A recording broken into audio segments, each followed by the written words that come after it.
Hey everyone, and welcome to Television from the Multiverse, the DC TV podcast from MailFuzz TV. I am Peter, and joining me as always is Connor. Yes, it is.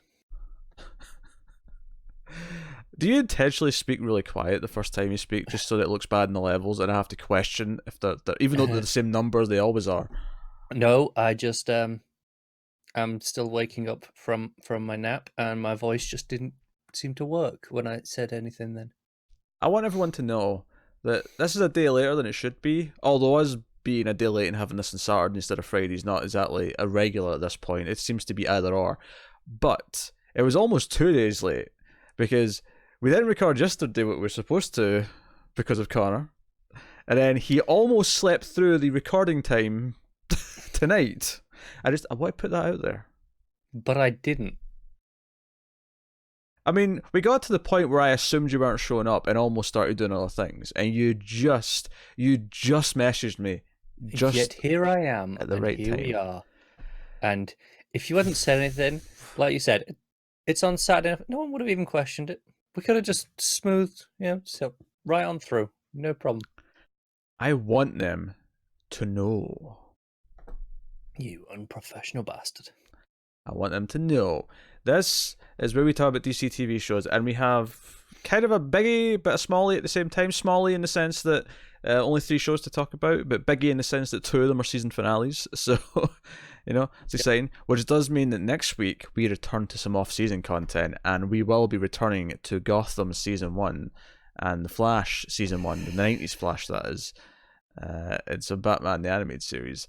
Now, I can't believe I'm going to say this. I'm actually starting to miss Smallville a little bit. Not that I want to watch it because it's good, but I miss taking the piss out of it a little bit. So as soon as that Flash Season 1 is done, Smallville's swapping right back in. I mean, do we have to finish the Flash Season 1? Would you want to do Smallville and Gotham at the same time? Can make a double feature out of it. I can be drunk. Yeah, you just want to do that because you think they're both acceptable drunk viewings, so you'll have a reason to get drunk all summer. I mean, I can get drunk all summer for Gotham either way. That's true. Yes, but that's going to be like 2/3 of the content on most weeks of the show, and you're not going to be able to remember either of them. Look, I've seen Smallville like twice for like half the episodes, so I'll be fine. It'll all come flooding back when I see it. Yes, we will see the comments. We'll see what they say. But yes, so coming up on this week's show, we have the penultimate episode of Doom Patrol season. So even though that's not quite a finale, it's almost there. And then we have the season finale of Supergirl and the season finale of Legends of Tomorrow. So that's what we're going to be talking about. And I did check for some news before we start, like I always do, and there wasn't really anything. There was a new photo of Swamp Thing from the Swamp Thing TV show, and the early buzz is actually kind of good. They're all praising the prosthetic works. Yes. I don't know if they got how much of the show they got to see, the reviewers in question. I don't know if they got to see the whole. I doubt it was the whole thing. It was probably the first 3 episodes or something like that. I'm only seeing reviews for specifically the first episode. Just the pilot? Okay. Or at least in terms of actual written reviews, just about the episode. Maybe they saw a couple more as well, and they're just being asked not to talk about them. No, maybe just the first one. I was just basing that because quite often with these streaming services, they'll give out the first 3 or 6 usually. Depending on how long the season is. A little bit different when it's weekly, I guess. Yeah. But I've seen them do it with HBO shows, where they'll be like, we've seen the first 3 or whatever. It's true, yeah. So Swamp Thing, I mean, obviously we're just a couple of weeks away from that, so look forward to the thoughts on that when it hits. But we are going to talk about Doom Patrol, first of all, this week. It's episode 14 of season 1. It is Penultimate Patrol, aptly titled, a little bit meta. And the meta jokes continue with Mr. Nobody, of course. At one point, he tells Cyborg, it's too much to explain. Look for it in the previously on in the next episode. The fact that he's actually saying those things to other characters is really cracking me up. It's delightful. It's very delightful. And the fact that the white space we're in turns out to be the white between the panels in a comic book, also kind of delightful. We never got to that in the Grant Morrison comic. And I'm not even saying it's for certain in the Grant Morrison run. No, I know what you're about to say. I agree that I am 98% sure that that's going to happen in the Grant Morrison book after that first volume. It's such a Grant Morrison idea. Just as a concept, I'm like, yeah, that came out of his head. Yeah, it feels like that. It does feel like that. And if not, someone is doing a great job of channeling him.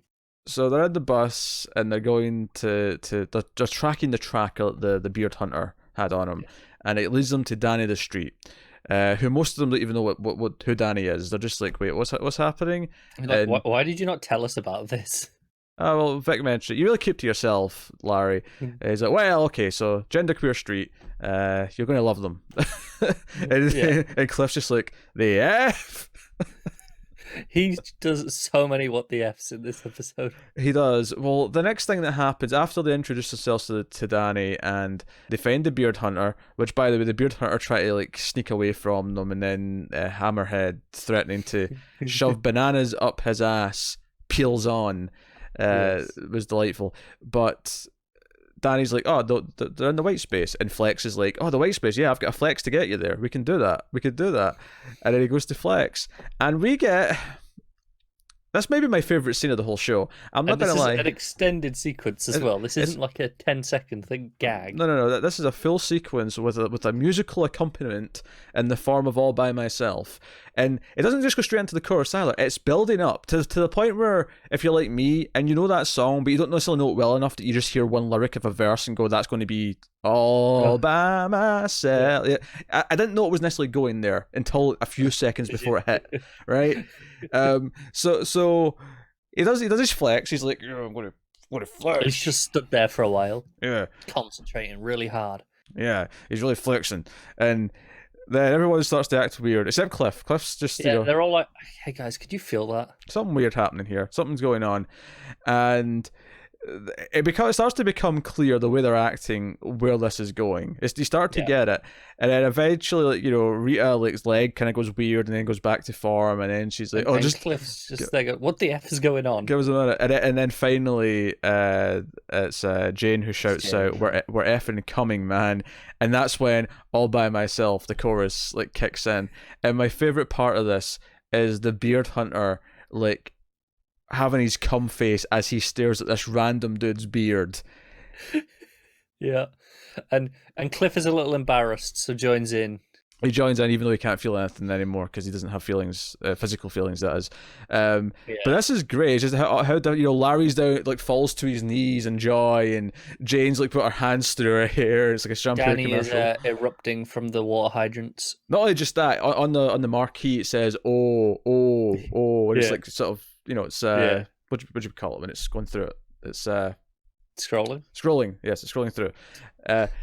Like, all hilarious, delightful. It's just a show being weird again, but it's been weird in such a great way. There is no purpose to this other than the weird comedy of it, which is fine, but it goes on for so long that at first you suspect there's maybe something more happening before it becomes clear what it is. Is there no purpose? See, you've said something quite bold there, and I'm trying to think if I can wrangle this in thematically and why it's here. I mean, good luck to you. I'm okay with it just being because at the end of it, Flex is just like, sorry, I was trying to hit that muscle and I hit the one before it. You kind of have to go through that muscle, and I didn't really get there. I'll give you guys a minute. I'm sure there's a way to do it. I'm sure there's a way to make this resonate with what's going on in the story, and I don't quite have it, but I hope they're all coming early because it's an episode before the end. It's a build up towards towards the end of this episode where it's like, is that it? Still an episode to go. Wait, what? Towards the end of the episode, there's a point where it wants you to think, hey, is that it? Because there's still like an episode to go. Oh, okay, right. I thought you were trying to say that's how you felt when it ended. No. I'm saying, I was like, what? before the final bit, there's a point where it wants you to think that. Okay. Yeah. All right. Anyway, so he flexes, and they all go into the white space, but they all end up basically they're in Mr. Nobody's world, right? So they all get split up and get put into kind of their own flashbacks, where Larry's at his house with his wife, and it's the morning before the plane, the flight that the disaster happens at. It's right before Cliff. He's in the little trailer with his mistress. Right before he goes and gets his wife and kid. It's Jane. Jane's the one we actually have probably the least amount of context over the specific moment itself, because we've had a lot of flashbacks with Jane, whereas I feel like the others, like, you know, before Rita falls in the swamp, you know, on the film shoot, whereas Jane's just like, oh, there was there was a medical thing, right? She was jabbed with you know, she was at therapy, right? Yeah. There wasn't a specific moment I could pinpoint like I could with the others.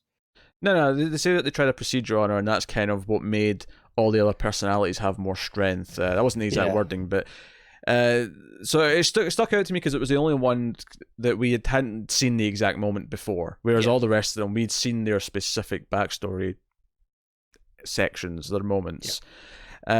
And it's, you know, Mr. Nobody's narrating, and they can hear him narrating, and they're telling him to shut up. Then, you know, there's back and forth. Eventually, but they all make the choice ultimately that no, like Rita's like, no, I was a monster long before this day. Like, you know, because there's a scene where the director says, oh, we fired the lighting technician with the missing arm, you know, because he was bothering you. And she feels just awful. You know, Cliff's not happy with what he's doing. Larry feels unsatisfied. He still shags the woman first, though. Sure, yes. He goes along with it longer than the others too. God, you're so English using that word. Nothing wrong with it. So English. I never use that word. Well, I'm sorry you don't use the word. Dropping the F-bomb for that. I mean, we don't let you do it on this show, obviously, but I find that far more dignified than using that word. So... Really? Yeah. I don't know. I don't like the word. I'm sorry. Look, it's a pet peeve, all right? What you want from me? What you want from me? What was I saying? Yeah. So, but they all made this decision that, like, they're not happy with who they were before this happened to them anyway, and the growth they've had makes them better people now, even if they're not like in their happiest place ever. You know, Larry as well with the wife, where the wife's just kind of like, yeah, we'll be there. Like, she's not willing to like actually make any changes to their life. Like, he's still going to be in this like prison that he kind of built for himself, and so on. So because he even says as he's walking out, like, you know, my partner, you know, I can't remember his name unfortunately off the top of my head, but he lived his life, and now it's time for me to do the same. When Mr. Nobody's trying to like talk, because Mr. Nobody tries to like switch, because like, well, you don't want your wife and kids. Oh, how about the boyfriend then? How about the boyfriend? We'll have that, and you can have that forever in here. And he's like, no, we're not doing that. And then Rita actually, at least seemingly, outthinks him by narrating herself. Yes, she just out narrates him. It's like she, marched onwards. No, she didn't. Ever onwards. No, she didn't. She keeps going. She eventually stumbles across her friends, and then there's Cliff. Yeah, and I like the idea that because they're in the white space where stories are made up, that she can effectively do that. She can just narrate and make things happen, and that probably all of them can do that if they really wanted to try. So they all sort of meet up and they find the chief, and we have kind of this thing where they explore his backstory a little bit, because there's a scene at the start of the episode where we see he got fired from the the Brotherhood of Evil. They didn't like his designs for his giant robot or anything else. He was a bit shit, and the girlfriend was like, look, I thought you were for the big leagues. Yeah, you don't really amount to anything. There's something really hilarious to me, and being in like a sort of regular public restaurant and saying, but that giant robot, you said it was going to bring the city to its knees, but you like dining out. If it brings the city to its knees, you can't dine out anymore. He'll dine out in another city, it's fine. This seems a bit short-sighted, that's all I'm saying. A bit short-sighted. So... yeah, and Cliff shows up. So not Cliff, sorry, Cyborg shows up. And it's actually kind of neat here because there's a bit of a trick, because we know that Cyborg's on his way, because we've had this subplot with him and his father, and his father's revealed that there was some manipulation of his memories so that he wouldn't know that his mother actually survived the explosion, and his father had to make the choice between saving him or his mother. And if there's any like small critique I want to make about this episode, or not even about the episode per se, more about just Cyborg's, how he processes this information, is that of course he was always going to pick his son over his wife, and that seems a bit cruel. But do you think the wife would like be able to like live with them if like he picked to save her over their child? Yeah, Yeah. Right? No, I get that, Yeah. but I also get it's less about the fact that he made that choice, I think, and more just that he give him the false memories. That's fair. I think that's fair. It's just because I'm like, yeah, obviously that's the right choice to make. I mean, sure, I hate kids. I'd be like, yeah, screw the kid, like, Yeah, save the obviously. wife. So, but like, for most people, that is a decision that completely just is the obvious one. It makes sense. So I think where it gets murky is when it's like if it's like a during birth situation. It's like we can save the baby or the mum. At that point, I think it's a bit more debatable because the baby at that point is just a baby with no, like, you don't know the baby yet. Like, the baby's not formed into a person really, but you love the wife, right? I just want to say, you're coming off worse now than I did when I said shagging earlier. That's fine. I don't mind. Everyone knows I am an advocate for abortion and aborting up until the age of 3. Everyone knows I feel this way. They do now. I like the idea of you have a trap door in the house and the kid's like 2 and you're like, you know what? Nah, I don't think this is for us. Where's the abort button? You just hit a button and the door opens up and the kid just falls into like a spike trap. Consider yourself aborted. Oh, this got so dark. All right. Well, Cyborg shows up, right? And he blasts Mr. Nobody. And he's like, "Booyah!" Right? He says his catchphrase. Great finally get a booyah, right? Yeah, but it's not really him, so it doesn't really count. No, I know, but in the moment, you're like, oh yeah. Yeah, we got a booyah. And then we get this great montage where Rita's even in like her costume, kind of. It's the color scheme from the comics. The red and white. It's very similar. Yeah. And there's a giant robot attacking, and this is the hint that it's not real because it's Mr. Nobody's robot design from earlier. No, I'll be honest. Even immediately, I was like, "This isn't right." It was too easy. Yeah, it was like because this show could have got away with just blasting Mr. Nobody in the back, and that was it done. That would have been just kind of weird and. At the end, most shows would be like, that's really unfulfilling. In this show, it could have got away with it. At the end of the finale, that would have worked. 1 episode left. No, there's more to this. There's something going on. No, I agree, but I think the show could have got away with it. But the fact that it immediately cut to, they're all in the mansion and Niles is running around. It's like, right, we're calling the meeting. And then it's like breakfast. I'm like, this is bullshit. Just immediately, this is bullshit. Yeah, I mean, I don't know what I was thinking at that point. I definitely called bullshit when I saw the robot design, though, because I was like, okay, that's Mr. Nobody's robot. I think I got it as soon as Larry came out with, let's call it what it is. It's breakfast. So he comes out with these, and I was like, chocolate chip pancakes. Is that the closest we're going to get to the chief going, chocolate, Joshua, chocolate? It might be, but as soon as he got to that, I was like, no, this is bullshit. They've established that he has an affinity for chocolate, though, which I think is important. Yeah. This is more important than Jean's Oreos. Yes. So we get a montage of them getting beat by the robot over and over again. So basically, this is this punishment where he's making the chief watch the Doom Patrol die over and over again. And then the real Cyborg shows up. Because Niles is starting to get it. He starts to suspect that he's reliving this over and over again. And then the real Cyborg shows up, wearing what he was wearing in the real life. And it's like, wait a minute. What's the two of you? Yeah, and then obviously the other Cyborg, who was supposed to be the one who saved him originally, morphs into Mr. Nobody.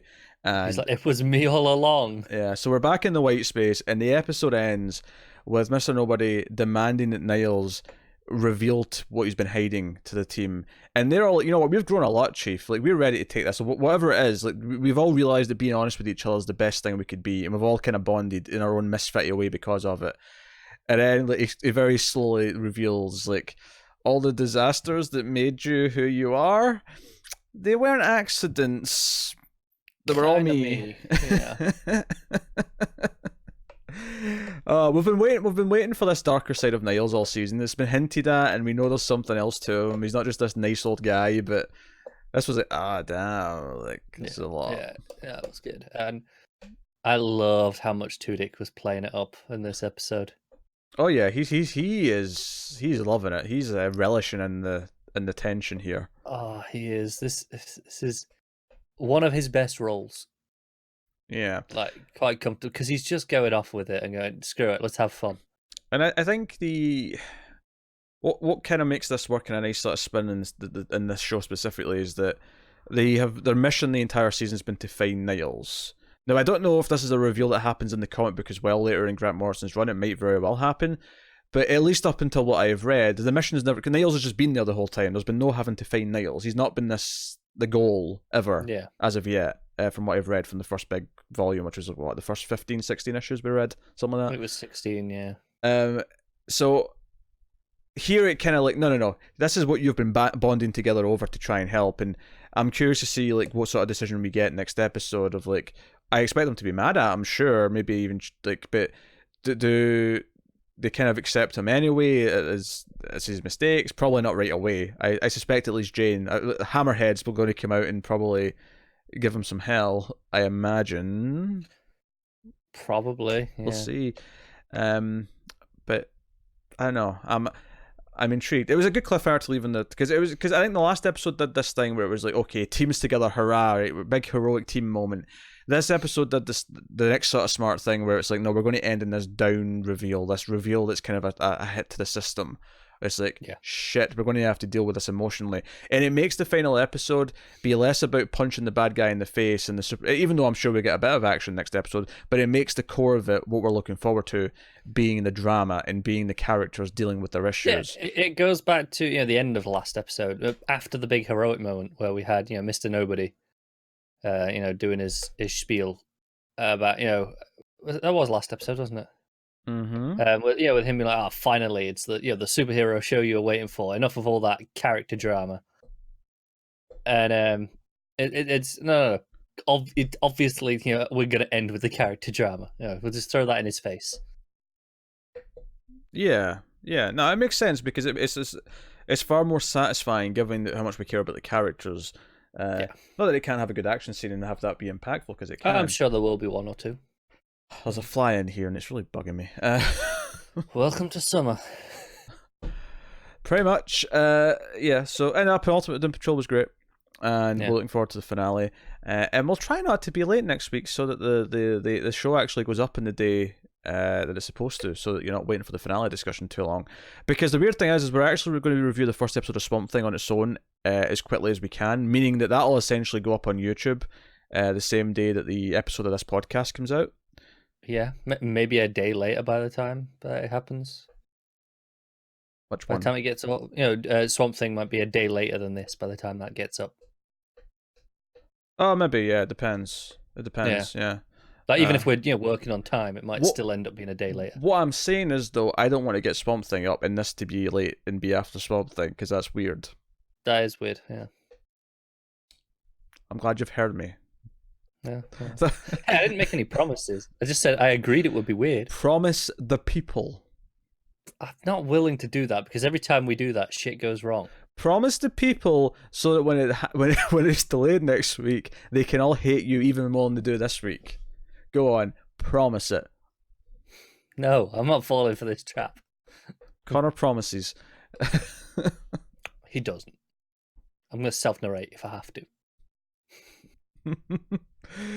Oh dear. Nah, Doom Patrol was delightful as per usual. But bizarrely, I think the more meatier conversation though this week is the two finales, because they're finales and they both kind of set up some things for next year, which are kind of interesting, both in terms of their own shows, but also in terms of, I don't know, some kind of crisis that might be happening later this year. I'm not going to say anything too much till we get there, but I didn't expect the Monitor to make me laugh so much. Well, yeah, that's not the next one. That's the last thing we'll talk about. So we're going to be on to Supergirl season 4, episode 22. It's called The Quest for Peace. And I've probably explained this before, but just in case you're wondering why I'm snickering at The Quest for Peace, Superman 4, The Quest for Peace, was the 4th Superman movie, and John Cryer played Lex Luthor's nephew in it. So they're really poking at the bear here by calling their finale The Quest for Peace, which there's nothing wrong with that title. It just carries some weight to it now because it's just bold, given that it's a terrible movie. Yes, it is. It's a very, very terrible movie. So first of all, Red Daughter wasn't dead. Oh, who was right about that? Someone give me the points. Give me the points. But also, she wasn't just pretending. Sure, but she wasn't dead. I was right. No, but I was right. You get half a point. You get half a point because it wasn't some ploy that they cooked up together. He shot her and took her out like that easily. She was knocked unconscious, not dead. If he'd wanted her dead, she'd be dead. But he had power battery plans for her, so that did not happen. Yes, but half a point. No. Whoa, why do you think? Why do you think this was worth 1 point? This was worth at least 50 points. I'm getting 25. Piss off. May have been holding back a little there. No. Your whole thing was no. It was my concern was that it was very easily done last episode. Oh, he dealt with her really easy. It wasn't that she was necessarily dead really easily. So what you're saying is, so what you're saying is you lost, but you're still going to get to complain because you still think it was too easy. Yeah, exactly. Because damn it, I'm having my way. Okay, so here's the thing. I mostly enjoyed this finale. I think it does have to rush through some of the threads a bit to make it all happen. Yeah. Lex in particular, though, I quite enjoyed. Basically, him singing "I Did It My Way" as he flies around like Iron Man, like taking out the Kaznian army. Yeah. I particularly enjoyed that because the song's playing right over as he's walking away from he's doing the Iron Man thing where he's walking away from the explosion, and you've got the song playing, and it cuts inside to the Iron Man cam, and he's actually like just sort of singing it very angrily along with. Yeah. I like that. I liked him in the White House, knowing that his mother was trying to poison him. I liked his speech to Red Daughter when he's putting her on the power battery thing. He's like, you dimwit, if you've done any research, the one thing you would learn about me is that I hate Kryptonians. And what are you? Oh yeah. Shut the door. Yeah. I liked all the Lex stuff pretty much. Lex has been consistently good when he's been here. Yeah, and the final scene with Lena with Lex, I liked as well, where he's like, you don't have the balls to shoot me. Yeah, she does. And he's like, you finally did it. Well, as I die, I'm going to ruin your life. Here's what your friends have been hiding from you. And then it's like all this footage of Supergirl and Kara like turning into Supergirl, which I don't. So I have so many mixed feelings about this scene, right? About this plot point. So I'll tell you what I like about it. I love the idea of Lex doing this to ruin her friendship, right? That she thinks she has. From Lex's side of this, I love it. Here's the two things I don't like. One, Lena is a moron for not figuring this out already, and I've been saying that for at least a season now.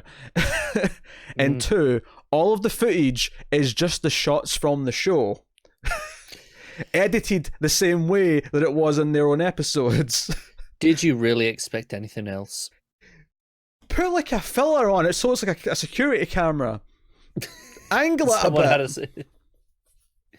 Do something to it, but it literally had the edits that happened in those episodes. And I'll buy maybe the one where she's like firing the heat vision into the Red Daughter's bedroom with all the photos, right? Because okay, maybe he's got a camera in there, but like some of these were, all these edits happening. I'm like, no, piss off. It's one of my pet peeves. I hate when they show like what's supposed to be security camera or news footage from a previous episode, and it's just the footage from the episode. That really annoys me. We're learning a lot of your pet peeves this week, aren't we? I don't like the word shag, and I don't like the reusing of footage and try to pass it off as in-universe footage. Let's not forget that kids in general are a pet peeve.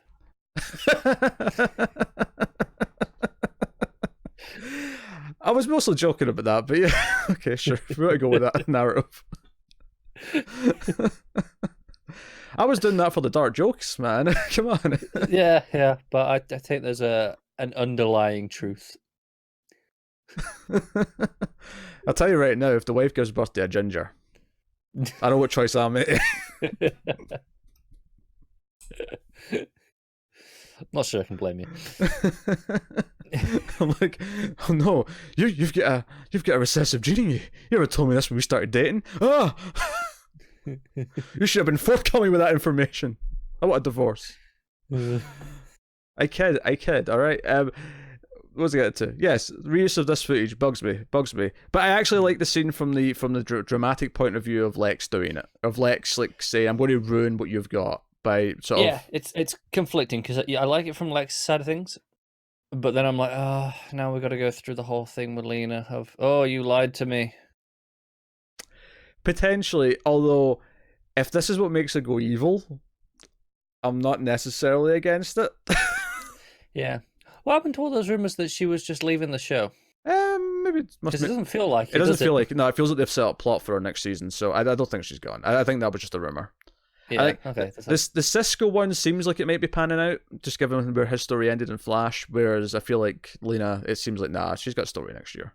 We're not done. Yeah, I'll be honest. I don't remember where Cisco's ended. That was over a week ago, and I was blind drunk. He wanted the cure, didn't want to be Vibe anymore, and he's with Camilla now. Okay, yeah, he could be gone. Yeah, Prince. Which prince is Camilla Langton married to? Not Langton. That's the video game voice actor. Who? Yeah. There's a Camilla. Is there not? Is there not Camilla married to one of the royal family princes? No, that rings a bell. That's vaguely familiar. It's Camilla something, right? Camilla. It's Harry. I'm sure it's Harry. Harry and Camilla. I'm sure that's the thing. Google it. And if anyone needed proof that I did not give a shit about the royal family, here's Camilla, Duchess of Cornwall. Duchess of Cornwall. Second wife of Charles. Prince Charles? Yes. I knew there was a Camilla. There is a Camilla, yeah. Let's be honest, this is the second person named Camilla I've ever heard of, which is why I'm connecting to. Not a lot of Camillas, alright? It's not that common a name. It is a relatively uncommon name. At least to my ears. I mean, maybe I bet there's probably a really common area where there's a bunch of Camillas walking around, but not to my knowledge. Anyway, you just know now the comments are flooded with famous Camillas. Mm-hmm. And you're gonna be like, oh yeah, there's all of these. There's no actors named Camilla that I know. What about the girl from Riverdale? She's a Camilla, isn't she? No. You think of Veronica? Yeah, what's her name? Is that not Camilla? Why am I thinking Camilla? Maybe... It's not Camilla. What is it? You had a very unhealthy crush on her when you watched that. You should know her name. That was like 3 years ago, and I've not seen her in anything since. I can't remember her name. Are you sure it's not? I'm fairly sure it's not Camilla. I think it begins with a C. I don't think you're like a million miles away in terms of what type of name it is, but I don't think it's Camilla. I'm checking. Go on, check. It is Camilla Mendes. Screw you.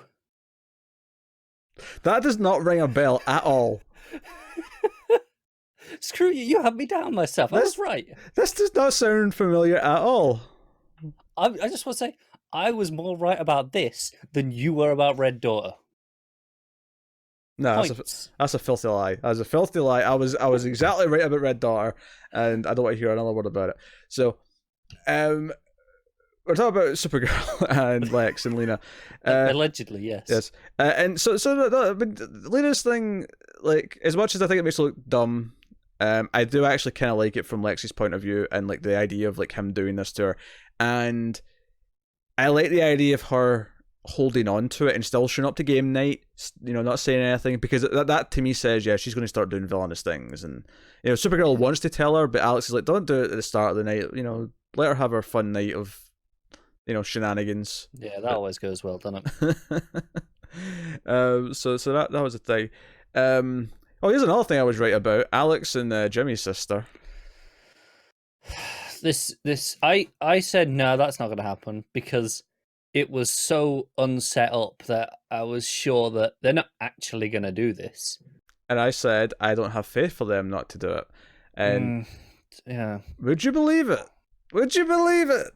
Peter was right once again. Once you were right once. Well, that's twice now. That's two right things we've established in this episode. Not. It's one right thing we've established. It's at least 1.5. Fine, 1.5. We're really petty this week. Oh, I blame you. Fine. So, I'm okay with that. I'm petty. You could have given me the victory at the start, but you chose not to, so now I'm just not letting anything go. Well, I was going to not mention it, and then you were insistent that you were right, so... Mm-hmm. You did it to yourself. So, yeah, Brainy snaps out of his thing when Jean and Nia, sorry. Yeah. I corrected myself, or try to overcharge the power thing because Lex wants to fire. Basically, his whole thing turns out it's about killing Superman. He's like, yeah, we're going to do like metahuman or alien energy, right? But I'm going to use half of it first to fire a giant laser beam at Argo City so it'll kill Superman. And Tessmac is like, what the hell, Lex? And I'm not going to lie, the idea that he's doing this secretly to just kill Superman is kind of perfect. It is so Lex. And I'm so good with it. I'm so good with that. Like, I really am. Yeah. And then Supergirl herself, like, she has some fun moments. The Kickstart My Heart might have been a bit much during the fight scene. Just a tad. Just a tad. That said, though, better use of it than the Hellboy movie that came out, like, 2 months ago. That's in that movie? I won't spoil anything content-wise, but the final scene has Kickstart My Heart playing over it. Okay. I'll get there. Obviously not until it hits home release, because it's obviously long gone from cinemas. Yes. It's long gone because no one wanted to see it, and it wasn't making them any money, so they went, screw this. Exactly. So that happens, and Supergirl suits up herself in her anti-kryptonite suit, which was... I actually kind of liked that they brought this back, and I like that Shelley Island, where it was, originally it was like the kind of the terminal, if you will, for alien visitors to Earth, right? Yeah, this is the place where we had Manchester Black do his whole thing, right? Yeah, I actually kind of like that both the suit and that place came back. It's not as impressive as how Legends has brought back a lot of things towards the end of its season, but it does at least make me feel like, oh, it was kind of actually a nice idea to set up both of those things. They at least remembered these things. Yeah, unlike Flash, set them up, which forgets that what it did 2 episodes ago, and just kind of it wings it. Yeah, it really does. So, I appreciated that, and some of the fighting was alright, and Lex's whole let me be saved by a Kryptonian, I would rather die. Now, Supergirl's still fast enough to swoop down and catch him. I'm going to say that first of all, but it turns out he actually uses his teleporter thing that he's got to go back to his base, which is where the Luna scene happens. So he's not dumb enough. He didn't get himself, he didn't drop to his death. That would be pretty unlex-like. Yeah, he knows what he's doing. Now, faking his death until later and popping back up, then that's a very Lex thing. It's a very Lex thing. And then, of course, otherwise, Jimmy helps Alex. Alex has actually got some pretty cool moves in this as well. She has some good fighting moments with... She usually does, although she hasn't had as much this season. Not as much this season, but she had some good stuff in this scene. And both Jimmy and Lockwood get their powers taken away, which they're going to do anyway with Jimmy, but they'll just wait until after the fought Lockwood. Yeah. Which means, I guess, Jimmy's sticking around. Well, you convinced yourself he was going to... Well, no, we knew there was 2 options. He was losing the powers, or he was leaving. Sure, yes. And I was hoping for the latter. Yeah, but now his sister's the main character, so we need Jimmy around. We could have just had one Olsen. I mean, I like Jimmy more than his sister so far, but that's just because she's so far void of personality. Yeah. But we'll see. Could have had none of them would have been the best option, let's be honest. No Olsens. no Olsens. Yeah. So yeah, I mean, like, it actually went surprisingly quickly because it has a little coda stuff to do at the end, so it felt like it was moving through things quite quick. It does feel kind of a shame that Lockwood's final thing was just a fight on a beach, though, with Alex and Jimmy, even though the scene itself is quite good. It feels weird that was his final hurrah. It feels Lockwood was a bit underutilized, given how towards the end. Yeah, that third episode of the season was fantastic. Joe, is funny. I feel like the episode is pretty reasonable, and I think this season is the second best season now behind season 1. I think it's better than 2 and 3. It does have this major fault where both Manchester Black and then to an extent Lockwood, because there was just too much going on in the season, their endings were kind of truncated and didn't necessarily have the weight to them as we hoped they did. But there is other good stuff going on anyway, so it's hard to be... I'll take a few things that maybe didn't go as well as they could have over the Fountain of Youth or whatever we had last season. I'm frustrated because I think Lockwood would have been the best villain comfortably that the show's ever had. Mm. And I like Lex. Don't get me wrong, Lex is cool, but I don't think I needed Lex to be the big bad of the season. I think I'd have preferred just here's a bit with Lex, and kept Lockwood or Manchester as the actual big bad and dealt with them on a more personal level for Supergirl, and actually kept the show's identity a bit. What's so funny about this is that we went 3 seasons without any good season-long villains, and we got 3 of them this year. We got Lex, we got Lockwood, and we got Manchester Black. And all 3 of them are better than all the ones we had, the main villains for season 1, 2, 3. I'm not sure I could even name any of the other villains off the top of my head. Well, I can name Non, just because I know him from Superman lore. Sure.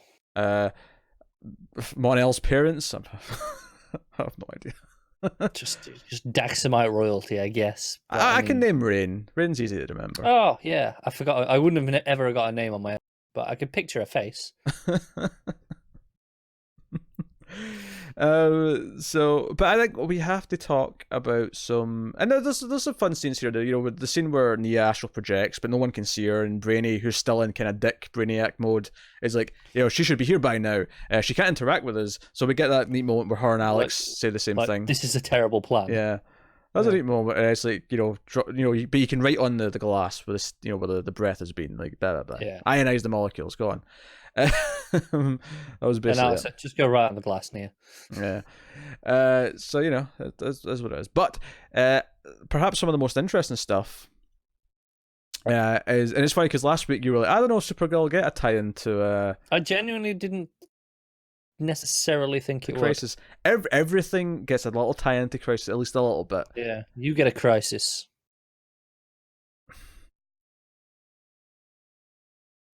Keep going. If you're going to do the Oprah thing, I've not got the energy to do it like 3 times. Well, if you just do it once, it's not really. It's like barely the reference at that point. Yeah, everyone got it. Clearly, you got it. There was no need to do any more. That's just redundant. So, yeah, so we get 2 setups. We get a setup for the Crisis. We get a setup for some Supergirl season 4 stuff. And then one thing which could be either as well. So the big setups we get is that the Monitor shows up and opens a portal, and out walks this mysterious figure who turns out to be J'onn J'onz's brother. Right. So we got another Martian. Yes. Who I know from the comics, although I can't remember his name from the comics. Yeah, I had to Google it because I was like, God damn it, what's his name? Yeah. Ma'alafa'ak. That was correct. J'onn's brother. J'onn's brother's here, and he's coming for J'onn. So this is obviously a setup for. Yeah, if I recall from the comic, because he's the one who doesn't have any of the Martian powers, right? He doesn't have like telepathy or something. And he's always he's really resentful. Mm. I mean, they're gonna have to change it up from the comics because I know he was a big part of their destruction in the comics, whereas sure, it was all just white Martians on this show. That we know of, unless they they made a little bit of a retcon, find out he's that despicable. So that's kind of exciting. I mean, I do kind of dislike the idea, much like whenever a new Kryptonian shows up, it's like J'onn's the last Martian. Oh no, wait, here's another one. But, and we've already had his father, so I'm just like, come on. But I mean, that's a critique of the comics as much as it is the show. That's not me critiquing the show. That's just me critiquing the conceptual thing. I mean, you could arguably just say that about Supergirl. Well, yeah, no, but I have done though. But I like Supergirl though enough, and I like Zod as the villain. Because the one thing with Superman though is that I like that we have this built-in thing where a lot of the criminals survive because they were in the Phantom Zone. Yeah, that feels really built into the continuity kind of thing, right? Sure. But to be fair though, he's still the last son of Krypton. That part still is true with Supergirl around. It is, yeah. No one ever said he was the last Kryptonian. They said he was the last son of Krypton. Supergirl's the last daughter of Krypton. I can't argue with this technicality. But no, so it's exciting, and this feels like. I get the impression, like, I don't know, I don't necessarily think that the Monitor's brought him around because he's key to Crisis. I get the feeling that he's almost prepping like Team Supergirl for Crisis by giving them a challenge, if that makes sense. Do you think? Yeah, it's like, okay, they're going to have to be at 100%. Like, this is going to push them to their best, dealing with with John's brother or something like that. I don't know. It's pretty Monitor-esque, I guess. It is. And then likewise, he shows up at the end, and it looks like he's about to resurrect Lex. I mean, that's what it looks like. It does. Are we getting zombie Lex? Zombie Lex. I mean, is he a zombie if he comes back properly? Yes. Okay. Yeah. He's undead, therefore he is a zombie. I don't know if I class just coming back to life as undead, though. He was dead, and then he's undead. I don't ever agree with that. I don't agree that everyone in fiction who's ever been brought back to life through magic or supernatural means is a zombie. I do. Well, so Superman post-death of Superman's a zombie. Supergirl after the Tendrils of Light scene last week is a zombie.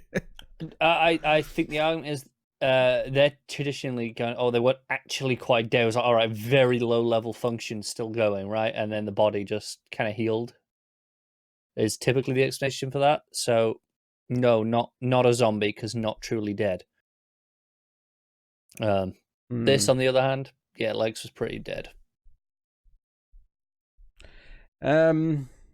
Yeah, but like, I'm trying to think some more examples. I'm shocked you're fighting me this hard on the Actually, I've got one from Legends. We just can't talk about it until we talk about Legends. Yes, zombie. No, he's not. That is not a zombie. He is. A zombie does not come back perfect. A zombie is a compromised version, physically and mentally. You don't know that one's not. I mean, it could end up being Zombie Lex, but I mean, right now, like, no. It's a Zombie Lex. Carry on.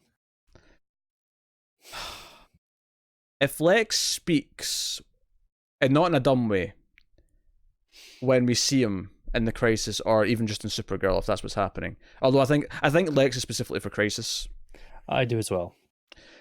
Maybe to recruit like good versions of Lex or something like that from other. I think more just Lex is despicable and he wants to kill Superman, obviously, but he's still not going to let the multiverse kind of just. He's smart enough collapse. to help. Yes. Yeah, I get it. But like he's going to be speaking in full Lex sentences. He's going to be talking all intelligently. That's not still a zombie. Not a zombie. No, I refuse to accept this. Connor is wrong in this instance. So, and then the other thing we set up, which was shocking to me, this came out of nowhere. Like they're pulling things from the comics like so quickly now that the thing they're pulling from technically hasn't really happened yet. Assuming they're pulling from what I think they might be pulling from, because Tessmacher goes on the run with a wig, and this old woman like sits down next to her, and she's like, "You know who I am from," and it kind of implies that Tess only went to work for Lex because at the behest of this group, and she's like, "We are Leviathan, and we are everywhere," and it was like, you get all these like shots looking around at people, sitting in the car on the bench, and like there's all these people who might be Leviathan, and I'm like, so I mean, we could just be doing the group Leviathan. For the which Talia is what runs. My assumption was. I guess the reason why I'm thinking that they're taking something from the Superman event that's literally just about to start is because it's Superman related. Like that's my big thing, is that it's a super related thing, and I don't know. I get this feeling that. Like, because this is the thing, by the time the season starts, that comic event will be like 4 issues, 5 issues in out of 6. It'll be almost done. Like, this could actually be a really interesting synergy idea of like working with the comic writers, and assuming they have done. Maybe they haven't. Maybe this is just the group Leviathan. I remember the start of Arrows last season. We were like, hey, that was pretty quick to get Silencer. Yeah. Does this mean we get the actress who played Talia on Arrow like showing up on Supergirl's Earth? No, not a chance. Not a chance? No. I'd give them credit if they did. I would too, but it's not going to happen. I'd give them credit. It's probably nothing to do with Talia on this Earth. Yeah, that's fair. It'll be Nyssa. Nyssa seems to come back more often. And they can paint it. And they can paint it as Nyssa's more evil on this Earth. They could. oh, if the Crisis merges the Earths, what if like it's not Tally at first, but after the Earths merge in Crisis, it is Tally. Oh dear Lord. Oh, are we just straight up assuming they're merging the multiverse? I mean, obviously that was the point of Crisis. I mean, I can see them not doing it, but at the same time, it almost feels silly not to. Like, we have one show that's on a separate Earth. We've been having to deal with that, and I mean, it's been relatively easy, but we've had to deal with that for several seasons now. And you're doing this event, which in the comic book, the whole point was to combine Earths and like sort of like combine continuity. Like, it seems like such an easy like get out free clause to just do it in Crisis. It does, yeah. You know, I guess I always just assume that even on these shows that there's a level of we don't want to confuse people, right, too much. And I guess I'm assuming that they're cynical enough to go, no, this is too complex to do. Not anymore. I hope you're right. I think Elseworlds went in the deep end. I think with the Marvel movies and like the crazy shit that Endgame was pulling, and like I feel like the training wheels on comic book weird stories is kind of off now. Like we're not just doing origin stories all the time anymore. We're allowed to do the weirder stuff and the multiverse stuff, and think Doom Patrol and Doom Patrol. So I think we'll be okay. I think we may actually. So, yeah. I think we may actually get away with it. That doesn't necessarily mean I think they will for sure, but I think they, even if they decide not to, I actually think they could have gotten away with it, and it worked fine. I also think they could get away with it. I'm just not sure that I think that they're confident that they can get away with it. Okay. I mean, just to wrap up on Supergirl, like final thoughts. Did you like it overall? Did you have more problems with it? How do you feel?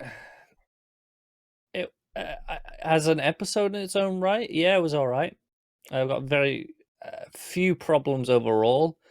I think I'm just a little bit unsatisfied with the season overall. Dissatisfied, even I suppose is the word.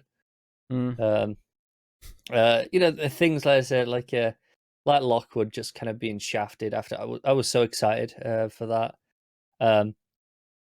I was convinced Manchester wasn't actually dead in that scene because all season I've been waiting for that to not have been the case because it just doesn't seem like it was at all. But I guess it was.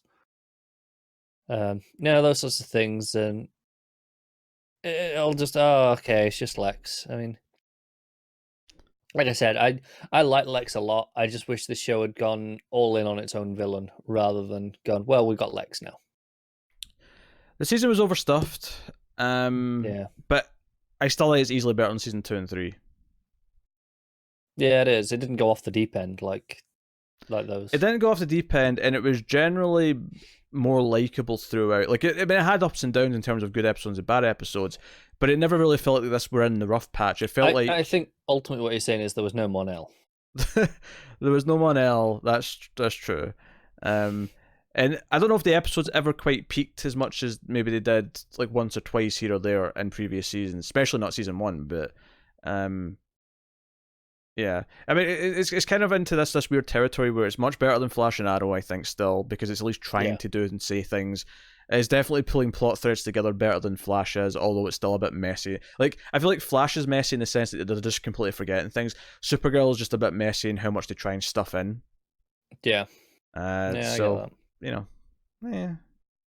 But hey, better than last season, and season 2 for sure. So, well, we didn't have the random pool and world in the head that wasn't in their head, and the witches from Argo.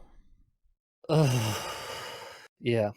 Well, that'll take us on then to the final finale of the week, which is Legends of Tomorrow, season 4, episode 16. It's called Hey World.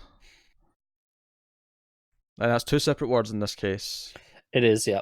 Not to be confused with Hey World, the theme park. The happiest place on Earth. The happiest place on Earth.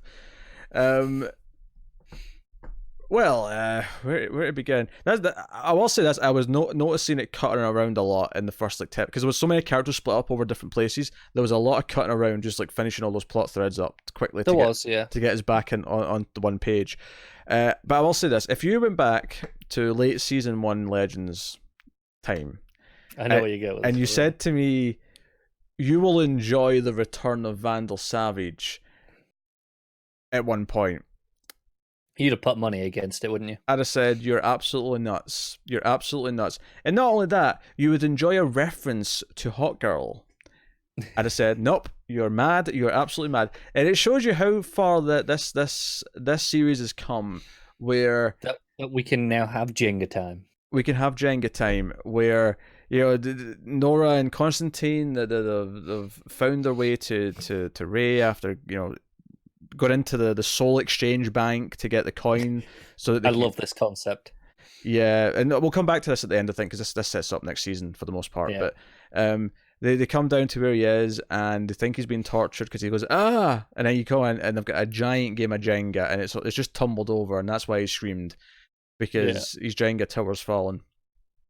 And it turns out who he's playing Jenga with is none other than Vandal Savage, who I actually thought was a different actor at first because he was smiling so much that I couldn't recognize him. Yeah, I get that.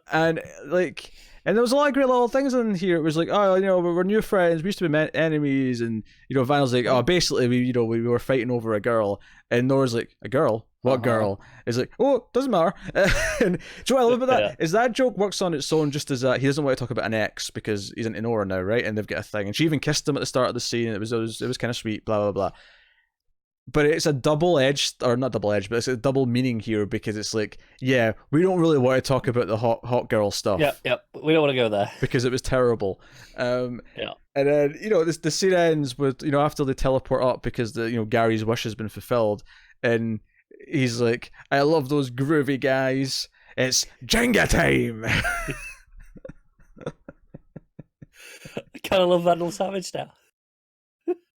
They took one of the worst characters they've ever had in the entire Arrowverse. Yeah, he is down there with the Hawks.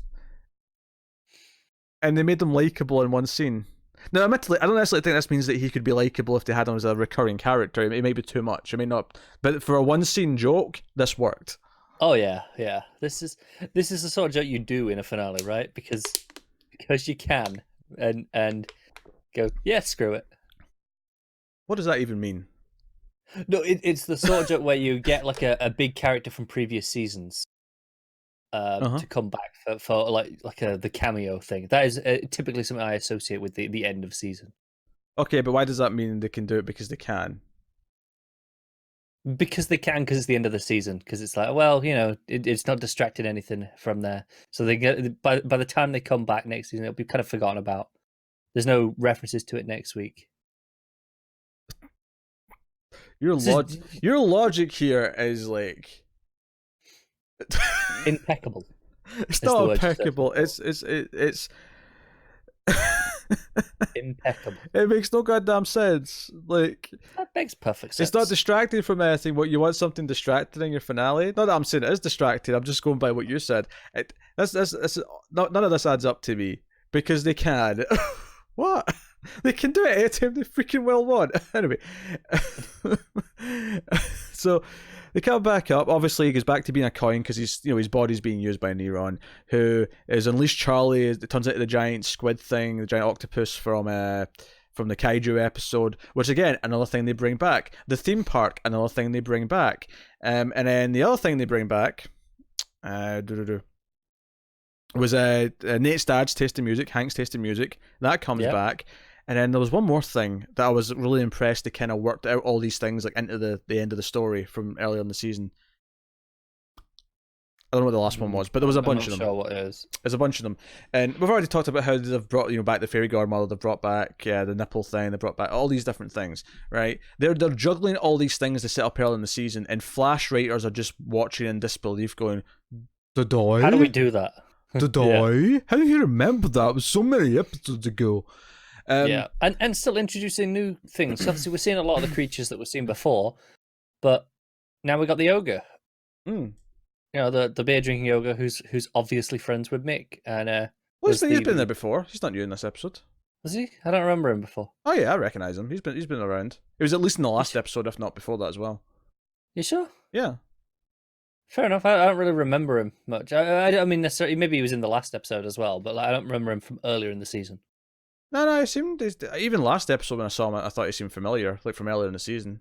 Like, are you sure you're not just recognizing the actor? Because he's one of the hench people from Series Unfortunate Events. Nah, I'm not, because that never occurred to me that that was him. So, I mean, curious, but yeah, maybe this is just me not remembering him then. No, it was definitely in the last episode because I remember them going to see him when they were breaking everyone out. Like, I remember that. Yeah. Sure, but I'm thinking of that as the the end of season stuff where they're bringing everything back. I was thinking earlier in the season, which is where I don't remember him from. No, because they even brought back Puppet. I remember the Puppet. Yeah, and they brought back. There's a couple of those beasts that were around before. Yeah, definitely. So, but no, we're going to open a theme park. Nate has this idea. Because they see little Zari with little baby dragon, and everyone seems to like it, and they're not afraid of it. So we need to show the world that the dragons and monsters and metas aren't to be scared of. And Joe really cracks me up about this is that Flash did this big, the dusting of Nora scene, right? And both Doom Patrol did a better dusting for a character that we barely never met before that episode, and it was more emotional than what Flash did with a character that's been there all season. And then on top of that, I wanted to say this very bluntly: Legends of Tomorrow handled a change in continuity to the timeline and the erasure of a character a million times better than what Flash did, because it made sense and it had emotion and it had impact. And well, I don't think the character's gone for good. Obviously, I think there's going to be some wacky shenanigans next season to get the character back. I did see a comment from showrunners on this. They said the actress isn't gone, but the character is. Interesting. So I'm not sure how they're playing that, because they can't pull the same thing they did with with Charlie to keep the actress around. I hope they're lying, actually, because I hope so too. Because I will be very dissatisfied if this is actually just Zari gone forever. Me too. You want the Nate to realize and go and get her back somehow, right? Yeah, at the very least, Nate and Co have to know who she was and have to remember her. Yeah. Yeah, we can't, because that's really upsetting. Well, Joe, I hope they mean by that. I hope they mean that no, we have the character, but she's a character with a different set of memories, so she's technically different. But she's still Zari. They could mean that, yeah. That could be what they mean. And that would be well within the realms of what their comment was. Yes. Although I still think they're going to eventually give her memories back, because I'll be pissed if they don't. Yeah. Because, man, Zari's so good. I would say in the Crisis, but like that's right at the start of their season, so that would have no impact. Yeah. Although I'm really, because obviously she changes into her brother. I'm expecting her brother to die in the Crisis. Yeah, I am too. I would be okay if they see a version of Zari in the Crisis, like from an alternate Earth, and be like, "Hey," and it kind of triggers something. Oh yeah, maybe it'll trigger. It sets them onto the search for Zari. Yeah, maybe it triggers Nate's memories at the very least, but then the Crisis. Yeah. Yeah, if they see like a Zari from a different Earth. Yeah. That would be okay if that set them on the search, rather than just give her back. Yeah, I will. Like, I think the moment's really effective, but yeah, I immediately thought, no, there's going to be this is not a goodbye to Zari. This is the start of a plot line about getting her back. That's what this is setting up. So I will be disappointed if we don't, in some capacity, have them get their memories back and find her and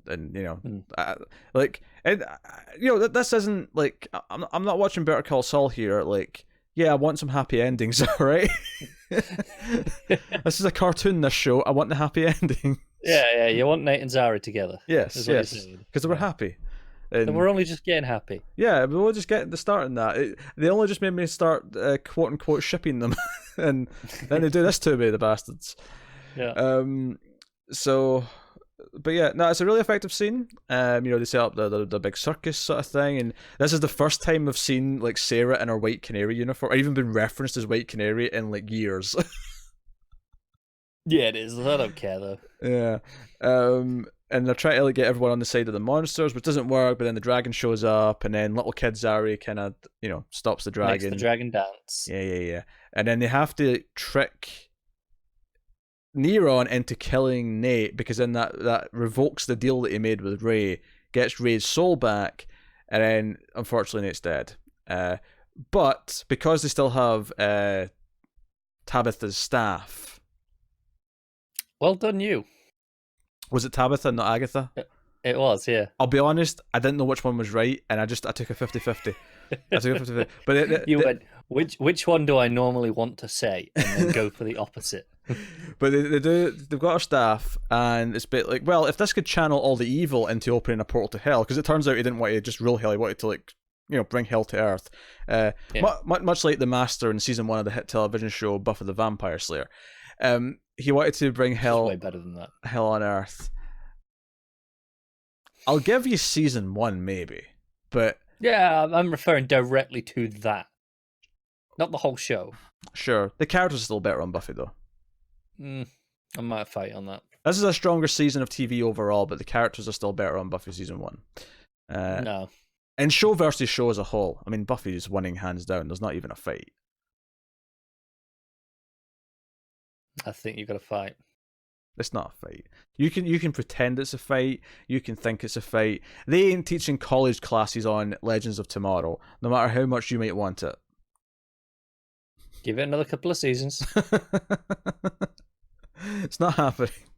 Hey, we got 3 more seasons to get to match, so yeah. By that point, telling you. Yeah, sure. Anyway, so it's basically the power of love brings Nate back to life because everyone wants it, so they all channel love through the staff. And have a little sing-song. It's very cheesy, but I will say what I like about it is that, no, they needed the energy of like hundreds of people to make this work, so they can't just do this every time someone dies. And also they might do a thing where, we have to dispose of this staff because it's too dangerous to just have, lying around or whatever. It's a big team when they walk away, though, because you got Ava, you got Gary. I mean, by the way, like, Nora's still tied to Gary in terms of fairy godmother. Just want to point that out. Obviously, I think you mentioned it last week that you hope it was in this episode with them in the other costumes doing the Trinity. Oh yeah. And sure enough, it is, yeah. And Gary in the Flash outfit, a better Flash than I mean, I'd rather watch that show. My favourite part of it is that Zari's using her wind powers as a fan. yeah. Well, whilst Ava shoots the commercial.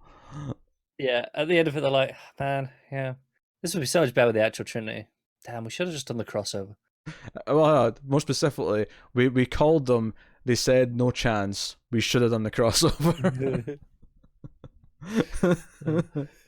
It's funny, and we do get a Monitor appearance, and it's just a joke. He's in the crowd at the circus thing, and he's watching over them. But where there, he's just shaking his head. Yeah, but it cuts back to him later. There's 2 shots of him. The second shot, he's eating popcorn.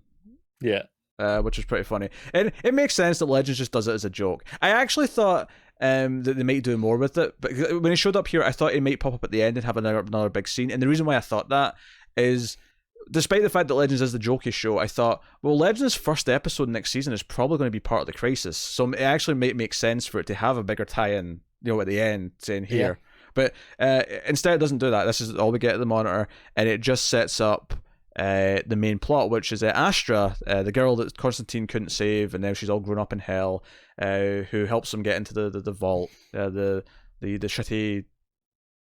the better version of Gringotts, which is shitty. That's what I was trying to say. Screw you. Gringotts is cooler. I don't know. So basically, she gets the souls in coin form of Stalin, Genghis Khan. Rasputin was in there, I'm pretty sure. Rasputin. There was another one that I saw pointed out on it, and I can't remember the name. It was a really normal name. But it was a serial killer and rapist from the 70s who killed young boys. And I thought, that is really dark. Charles Manson was in there. Yeah. It wasn't Charles Manson because no, Charles Manson's it reminded name. me. Yeah. You remind that. I know it wasn't him, but that reminded me that he was in there. Yeah, it was. Oh god. So next season is, obviously, this season was all the fairy tales. next season, history's greatest villains, right? Basically, and I think Constantine's clearly sticking around because it makes sense he's going to be around to help with like exercising or getting rid of all these ghosts, essentially. Yeah. Hey, I'm okay with Constantine sticking around. He's been a pretty good addition. Yeah, he's fine on the team. I don't have a problem with him on the team. I want anyone to go. I mean, except Zari's brother, because he's just there because Zari's not there. Yeah, he doesn't count though. Yeah. But I assume that Ava, Gary, and maybe Mona will be back at the bureau next season, though. Probably because the team's too big to be on the ship, I think. And I think this season should have did a really good job of having these two separate plots all the time, and that made it work. Yeah, and obviously we had Nate at the bureau a lot, but I think he's going to be spearheading the search for Zari, so probably back on the ship for that. Yeah, assuming he remembers early. Maybe it'll be later on in the season. Yeah, it could be. Yeah. Nah, they better. Yeah, they better give us Nate and Zari back, man. I'm going to be upset if they don't. Yeah. For the record, I checked during this conversation. Mm-hmm. The ogre has only appeared in these last 2 episodes, at least as this actor. So screw you. Maybe it was recognising from unfortunate events. I'm taking points again. You can have 1 point. Oh, no. Actually, because when you first said it, you didn't even think it was in the last episode, so you're getting half a point. No, I said he was new for this part, the end of the season. Well, you don't get full points because of poor wording then. And let that be a lesson to you, young man. Let that be a lesson. The spirit of what I said was there. You were just wrong. Stop being petty. This is maddening. Connor is so hypocritical. It is unreal. All I'm saying is you've been wrong at least like 3 or 4 times now, and do better. I've lost count how wrong you've been. You're wrong all the time. I don't see any proof of that. There was a wonderful comment on a review today saying Connor can suck my hairy balls, and there's my new favorite comment. I'm going to print it and mount it in the wall. He says this every so often. Typically they are ones insulting me. Any comment that specifically insults Connor and mentions him and doesn't mention me, just says no, Connor. Blah blah blah. It's gone a little. He's got a little screenshot of it saved. There's a little collage coming up. Yeah, a little collection. Maybe put it to some music and do a little like slideshow.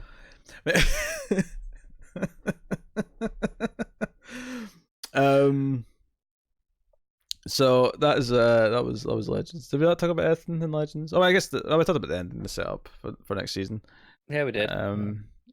But no, as per usual, it was fun. I think what I appreciate about it is just how different it was from last season's finale, and like how they both did their own thing. Now, I don't think anything in this topped the Bebo Voltron.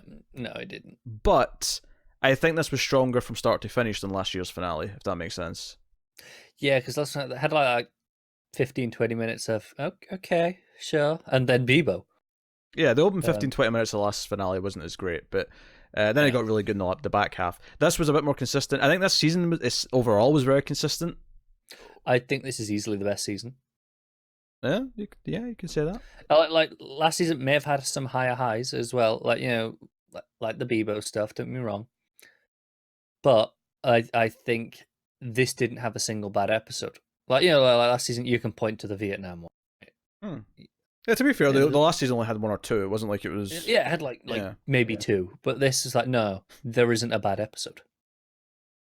It's also the smarter season just in terms of how they built up the plot and brought so many little things back from over the season, and how they made sure that Constantine and Ray had bonded a little bit so that he was vested in actually trying to save him, and then of course Nora's relation. Like all these things, they all just kind of like dominoed quite nicely, for the ending. So. No, Legends is good. And then that leads us to picking our favourite episode of the week, between the Doom Patrol penultimate episode and the 2 finales. Realistically, it's between Doom Patrol and the Legends finale. It is. I'm going with Legends, honestly. Doom Patrol was really good, but Legends had me though with the feelings, had me with the jokes. It had pretty much everything I could have wanted, and it had Jenga time. I'm going to give it to Legends as well, and I think it's debatable which one's actually better, but I think the reason why I'm giving it to Legends is I've enjoyed this show since season 2, and I've described it as a live-action cartoon, and I still stand by that description. But the Zari disappearance moment, and then the way it's just wiped from Nate's memory, actually kind of... It's nice. It's just so instantaneous. It hit a chord emotionally, if Connor doesn't interrupt me and lets me finish my point. And... It took too long. What do you mean it take too long? I didn't even pause for a breath, you prick. You paused to think. You stuttered. See the amount of times on one of these shows where I try to make a point and Connor tries to predict what I'm going to say and tries to finish my point, and I'm like, no, not that, and then I have to say what my point is anyway, really awkwardly. The amount of times that happens, the amount of times... If you got the point out quicker, it wouldn't be a problem. But then it wouldn't be a show. We'd just be saying things as quickly as possible. The whole point is that it's conversational. The whole point is that our character shines through. You prick. Well, clearly being a prick is my character, so... That was never in doubt. Look, it struck a chord emotionally, and I think, even when I was enjoying season 2, I wouldn't have guessed it could do that. Even season 3, I'm not sure I would have thought that it could do that. I don't expect it to do it too often, admittedly, still, and I still think it's a cartoon in terms of how it handles a lot of things, but it's actually juggling a lot of elements way better than any of the other shows are on the CW, so great. I think, the only real fight here on CW is Black Lightning right now. Like, everything else is clearly inferior. And you may prefer Legends clearly over Black Lightning, but Black Lightning is a solidly well-written show. In terms of quality, like I would personally pick Legends over Black Lightning every time, but that's just because more of a taste thing rather than subjective quality. Yeah, and then the leap between Black Lightning and like Arrow and Flash is like not even comparable. It's a chasm. It is absolutely insane how much of a difference in quality there are. And then Supergirl's in this weird place in the middle. It's not a chasm, but it's still leaps and bounds. So, and hopefully Batwoman falls somewhere at least as high as Supergirl. Hopefully higher, but like, not down there with the sludge. I'm not sure I need 3 shows to be drunk for. Well, on the upside though, Arrow will be ending because Arrow might be this weird thing next season actually, where it's not a drunk show, because if it's all Crisis tie-in stuff, it could be we'll play it by ear. It could be Flash and Batwoman if Batwoman ends up sucking, and then Arrow's more of a serious watch. We'll play it by ear. I'm not making any promises. On this episode of Arrow, the Monitor takes Oliver to several Earths where bloodlust has consumed society, and that he must battle against the bloodlust. How dare you? How dare you insinuate such a possibility? Even in an infinite multiverse, that is never the case. Oh God! All right, that's been television for the multiverse. So yeah, next week things shake up a little bit. Obviously, we'll have the Doom Patrol finale, which by the time this goes out will already be up on DC Universe. So some of you will have watched it already. Don't spoil anything. We'll get to it next week, and we'll talk about it then. And obviously, we will also have the return of Gotham Season 1, the return of Batman the Animated Series. And if you guys want us to swap from the Flash 90s to Smallville so there's more juicy things to make fun of, we will. We will. Let your comments be heard in the comments below on the YouTube, or if you're on the audio version. I can't remember how much we've got left of the Flash, but it feels like a significant chunk. Oh, most of it. We've only done like 6 episodes of it. Yeah, okay. We have like 18 or something like that, or 16 left. But now, if you're on the audio version, you can get us on Twitter at DC Comics Podcast. You can, of course, like and subscribe, all those things. You can, of course, if you're on the audio version, again, you can rate us and review us on iTunes or wherever your podcast app is. It helps us out, and it spreads the show around to other people who might enjoy it too, and it helps us out. If you want to help us out financially, you can, of course, go to patreon.com/MailFuzzTV, where you can support us for as little as $1 per month, and you get bonuses, exclusives, some things early. And yeah, that's pretty much it. So thank you once again for watching or listening. We always appreciate it. Keep watching superhero TV shows, guys, and remember that sometimes we screw things up for the better.